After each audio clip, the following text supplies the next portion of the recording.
What have been the major changes you've noticed? There's lots of changes. First of all, when I broke in, me and my very close friend Ace Darling, we wrestled each other a lot. We were also a tag team, but when we first started out, we were usually the opening match on most cards because we do some high flying stuff, get the crowd into what we were doing, and we were by far the smallest guys on all these shows. And you fast forward to 2023, the guys are smaller, they're more fit, more athletic. I'm one of the larger guys. So that's a mind F right there.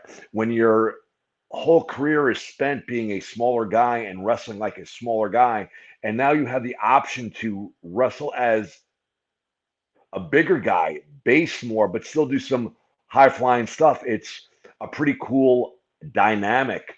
Uh, Another big change was when my son was first born in 2007. A lot of guys asked me, "Is your kid going to be a pro wrestler?" I said, "Absolutely not."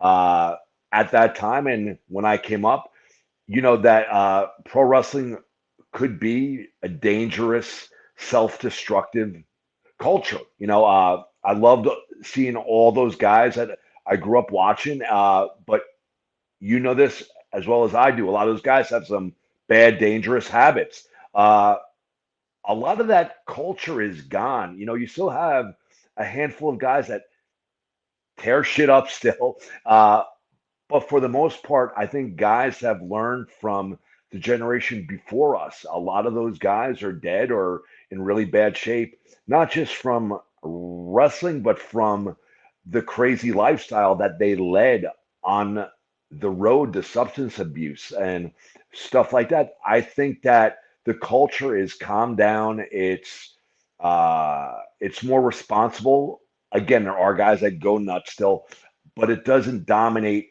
the culture. So now, like my parents did for me, if my son came to me and said he wanted to be a pro wrestler, I would say the same thing. As long as you have something to fall back on and you have a career to fall back on and you're smart about it and you're not doing anything that's going to harm you or be self-destructive, I have no problem at all with my son being a pro wrestler. Uh, a lot of the independent shows, another thing, when I broke in, they were uh, indies used to draw more, I think. And I think part of that was that you would see match types on independent shows. Like you would see Chris Candido, you would see a Jerry Lynn, you would see a Sabu, you would see myself doing a style that you wouldn't see on regular TV. So there was a novelty of going to an independent show. You would see that style. You would see guys that came off of with the TV that were fresh stars, for lack of a better word. But now you're seeing all that on the TV. So while it's great that that style and that technical style exists on the with the indies, they're seeing great technical wrestling on the TV. So that specialness, if that's a word, you know what I'm saying, is not the same as it was years ago because that style you saw on the independence years ago, you weren't seeing on the TV. Uh, and that was a big, big difference.